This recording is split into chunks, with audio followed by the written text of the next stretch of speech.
Sunday morning காலையில் நேரமாக எழுந்திரிச்சு காஃபி வச்சு குடிச்சிட்டு வாசு தெளித்து கோலம் போட்டாச்சு. இன்றைக்கி தைப்பூசம், அதனால் முருகனுக்கு பாயாசமும் பொங்கலும் வைக்கலான்னு சொல்லிட்டு அடுப்பு நேற்றே க்ளீன் பண்ணி வச்சுட்டேன். மஞ்சள் குங்குமம் வச்சு விட்டுட்டு சாம்பார் வச்சிடலான்னு சாம்பாருக்கு பருப்பு போட்டு விட்டுட்டு பொரியலுக்கு உருளைக்கிழங்கு குட்டி குட்டியாக கட் பண்ணி வச்சுருக்கேன். எண்ணெய், கடுகு, கருவேப்பிலை, மஞ்சப்பொடி, அப்புறம் வரமிளகாத்தூள், அப்புறம் சாம்பார் தூள் இதெல்லாம் போட்டுட்டு எண்ணெயிலே நல்லா உருளைக்கிழங்கு வதக்கி விட்டு எடுத்துக்கணும். சூப்பராக இருக்குது இந்த மாதிரி செஞ்சிங்கன்னா. சரி பொங்கல் வச்சிடலான்னு சொல்லிவிட்டு அந்த பாத்திரத்துக்கு மஞ்சள் தடவி விட்டுட்டு அந்த பச்சரிசி தண்ணியை உள்ளே ஊற்றி விட்டுட்டேன். சாம்பார் ரெடி ஆகிடுச்சு. எண்ணெய், கடுகு, கருவேப்பிலை போட்டு ஒரு தாளிப்பு கொடுத்துட்டேன்.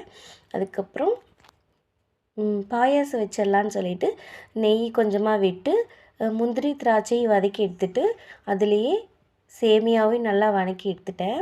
அப்புறம் பாயாசத்துக்கு போட்டுட்டு சேமியாவை இந்த சைடு பொங்கல் ரெடி ஆகிடுச்சு. அதுக்கு திராட்சை, முந்திரி, ஏலக்காவும் போட்டுட்டு பொங்கலுக்கு சர்க்கரையும் போட்டு ரெடி ஆகிடுச்சு. நான் பூஜைக்கு வந்துட்டேன். இன்றைக்கி 6 வெத்தலையை வச்சு தீபம் போடலான்னு அதுவும் தீபம் போட்டுட்டு இன்றைக்கி குபேரலட்சுமி பூஜையும் பண்ணினேன் பௌர்ணமினால். அதையும் பண்ணிவிட்டு சூப்பராக சாமி கும்பிட்டாச்சு. அதுக்கப்புறம் பச்சைமலை கோயிலுக்கும் கருங்கரடும் தான் போயிட்டு வந்தேங்க. நீங்களாம் எங்கெங்கே போயிட்டு வந்தீங்கன்னு சொல்லி கமெண்ட் பண்ணுங்கள். இந்த வீடியோ பிடிச்சதுன்னா லைக் பண்ணுங்கள்.